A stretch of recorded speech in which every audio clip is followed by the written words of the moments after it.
Hey, this is Chris here, and recently I went to the Philadelphia Expo Center to check out the Gamecore convention, and between all the vintage games, arcade cabinets, and retro toys on hand, it was enough to make my mind go, well, kaboom!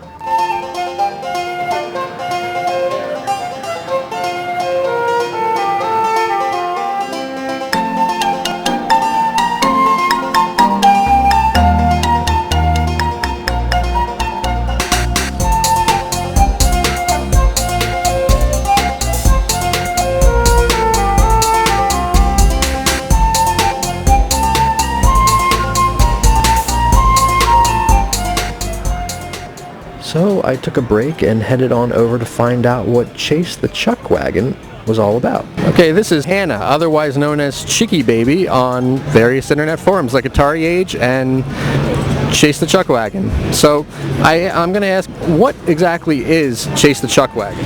Chase the Chuck Wagon is a video game auction site. It's community based. Mike started it as a collector. He loves video games himself.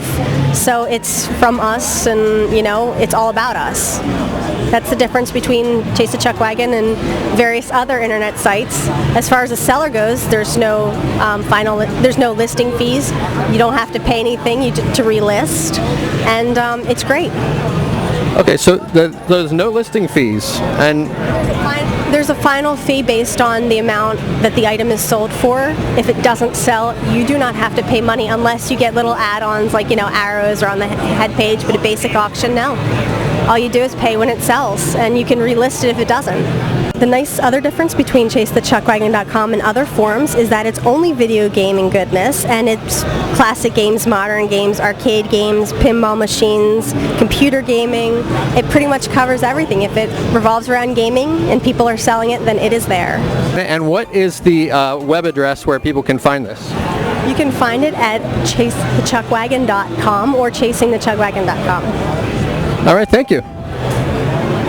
So after talking with Chase the Chuck Wagon, I continued on.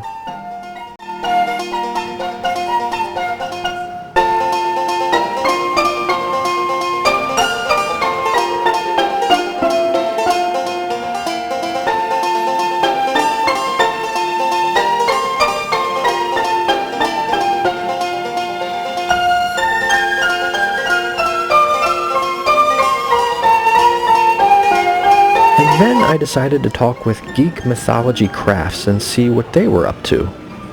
This is John and Vil from Geek Mythology Crafts, and I wanted to ask them a little bit about what it is they do. Oh, we are Geek Mythology, and about last year we started making what's called bead sprites. And they're basically sprites from video games, or we make custom ones that are made from these melted perler beads. All right, and how long does it take to make one of these?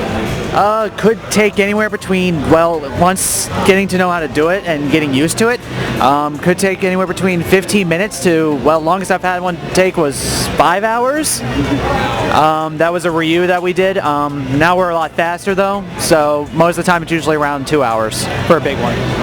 And you guys both make all of these, right?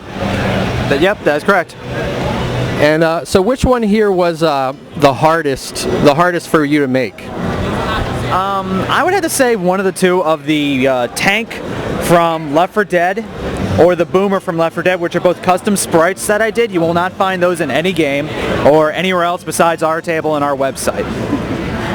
But they were made from scratch. Just in regards to how they were done, it's the complex lines and the shading, mainly dealing with the face in particular, was just really hard to get right the first time without having to redo it. All right, thanks guys. Is there a website that we can go to? GeekMythologyCrafts.com. Ah yes, I had a good time at the Gamecore convention, but all good things must come to an end. Well, that, and I got the creeping suspicion that the T-virus was making its rounds. So it was time to jump in the old DeLorean and head back to the future!